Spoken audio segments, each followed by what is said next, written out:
Hey everyone! We are working to hit 1,000 subscribers and I need your help to get there.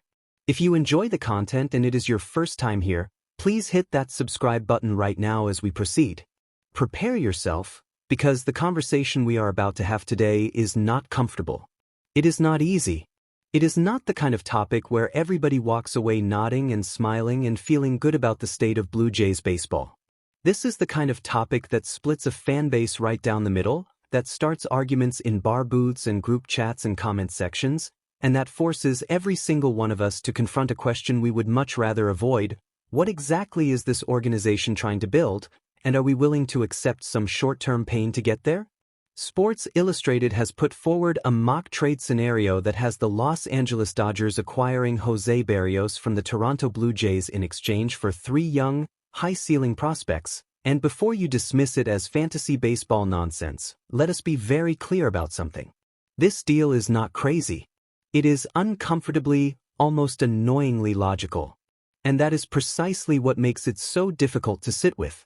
Let us start with the Berrios reality check, because any honest conversation about this trade has to begin with an honest assessment of what Jose Berrios actually is in 2026 and what role he genuinely occupies in this pitching staff.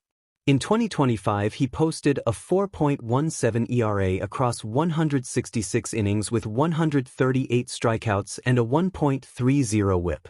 Those are not Cy Young numbers. They are not the kind of numbers that make opposing managers lose sleep at night or force lineup adjustments before the game even starts. What they are is solid, reliable, consistent. Berrios is the pitcher who takes the ball every 5th day without complaint, eats innings so your bullpen does not get destroyed by the 3rd game of a 4-game series, and does not require you to check the score compulsively in the 2nd inning to see whether things have already fallen apart. In a league where that kind of durability and dependability is genuinely rare, those qualities have real value. But here is the uncomfortable question that the Blue Jays front office is apparently starting to ask. When your rotation also includes Kevin Gausman, Shane Bieber, and Dylan Cease, does Jose Berrios go from being a strength to being the 4th most important arm in your own starting 5? And if the answer to that question is yes, does the math on his contract start to look different? Because this is where the gap between how fans think and how front offices think becomes most visible and most consequential. The fan looks at the rotation and sees depth and feels safe. The front office looks at the rotation and sees payroll committed to a pitcher who, by the sheer quality of the names around him, has essentially become a 4th starter. And paying 4th starter production at 2nd starter prices is the kind of financial inefficiency that limits what you can do everywhere else on the roster. Keeping Vladimir Guerrero Jr. in Toronto long-term, building around him competitively for the next half-decade, requires the kind of roster balance and financial flexibility that does not happen by accident. It happens through exactly the kind of cold-blooded strategic thinking that makes fans furious in the moment and earns general managers championship rings 3 years later. Now let us look at what the Dodgers are offering in this scenario, because the return package is the part of this conversation that demands the most careful attention. Jose de Paula posting a .280/.360/.480/ line in the minors in 2025 with 18 home runs and 20 stolen bases. That is not a depth piece.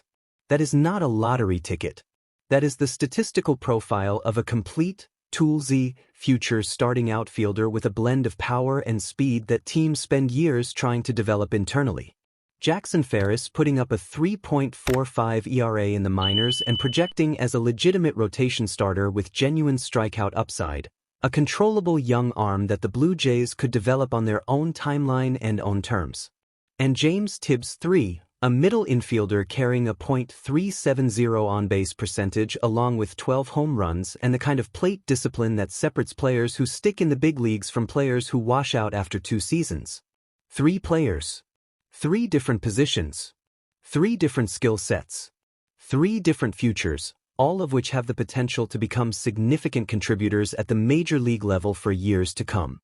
The honest intellectual exercise here is to hold both realities simultaneously, what you are giving up and what you are getting back, without letting emotion collapse the analysis in either direction. Berrios at his current level of production gives you certainty. You know what he is. You know what you are getting every 5th day. The three prospects give you possibility, and possibility is both more exciting and more terrifying than certainty because it can go either way. De Paula might become an all-star outfielder who fills the lineup with energy and production for a decade. Or he might stall out at AAA and never quite make the full transition to major league pitching. Ferris might develop into the kind of high strikeout starter that Toronto has been trying to manufacture internally for years. Or the velocity might not be there when it matters most. Tibbs might become the dynamic middle infield presence that modernizes the bottom of this lineup. Or the power numbers in the minors might not translate when opposing pitchers start attacking his weaknesses systematically. Baseball is cruel in exactly this way. It does not reward the bold or punish the cautious with any reliable consistency. It simply presents calculations and demands you live with the outcomes of the choices you make. The Dodgers' motivation for this deal is actually the clearest and least complicated part of the entire equation. Los Angeles in 2026 has an extraordinary rotation on paper: Blake Snell, Yoshinobu Yamamoto, Tyler Glasnow, and Shohei Ohtani operating under a strict innings limit as a two-way player.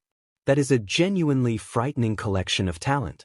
It is also a collection of talent that comes with an almost equally frightening medical history. Snell has dealt with physical instability throughout his career. Glasnow's durability has been a recurring concern for every organization that has employed him. Ohtani's workload will be managed carefully regardless of how healthy he appears. What the Dodgers desperately need behind those four names is not another flashy ace. They have those already. What they need is exactly what Jose Berrios represents: a dependable, professional, psychologically unshakable pitcher who will take the ball in October without drama and give you 6 solid innings in a playoff series when everything is on the line. In Dodger Stadium, with elite defense behind him and a lineup that manufactures runs at an industrial scale, Berrios's contact management style and ground ball tendencies become significantly more effective. The environment amplifies his strengths in a way that the AL East, with its short porches and aggressive lineups, sometimes does not. And that brings us to the emotional dimension of this conversation, because trades are not just numbers and projections and war calculations. They are narratives. They are about what a franchise values and what it is willing to sacrifice to get there. Jose Berrios has been through difficult stretches in Toronto. He has been criticized loudly and publicly. He has had rough outings at Rogers Center that every Blue Jays fan remembers with varying degrees of wincing. And through all of it, he has kept taking the ball. He has kept showing up, kept competing, kept being exactly the professional this organization needed him to be during a season that ended with a World Series appearance. That earns something. That earns respect, loyalty, and the kind of emotional attachment that makes trading a player genuinely complicated even when the baseball logic for doing so is sound. The clubhouse loses a veteran presence who knows what playoff pressure looks like and has learned how to function inside it. You cannot immediately replace that with 3 minor leaguers who have never been in a pennant race. The framework for thinking about this trade, the most useful one, the one that cuts through the emotional noise most effectively, is actually quite simple. Are the Blue Jays trying to win the next home stand, or are they trying to win for the next 5 years? Because those two goals are not always compatible, and the decisions that serve one can actively work against the other. Keeping Berrios serves the immediate. Trading Berrios for 3 high-ceiling prospects serves the longer arc. And the truly honest answer is that neither choice is obviously right or obviously wrong. It depends entirely on what this organization believes about its own competitive window and how much patience it is willing to ask of its fanbase while the younger pieces develop. What is absolutely clear is that the trade reflects a genuine market reality. Berrios has value, the Dodgers need what he provides, and the Blue Jays have enough rotation depth that the conversation is at least worth having internally. Whether it ever becomes more than a Sports Illustrated simulation is another question entirely. But the logic behind it is sound enough to be uncomfortable, and uncomfortable conversations are usually the ones that matter most. Now we need your voice in this debate more than ever. Would you make this trade? Do you keep Berrios and go to war in the AL East with everything you have? Or do you take the prospects and trust the process? Drop your most passionate, most detailed, most unfiltered take in the comment section right now because this is the exact kind of debate that defines franchise direction. Smash that like button, share this video with every Blue Jays fan in your life who has an opinion, and they all have opinions. And subscribe to this channel right now so you do not miss a single development in this story. The off-season is not over yet, and neither is this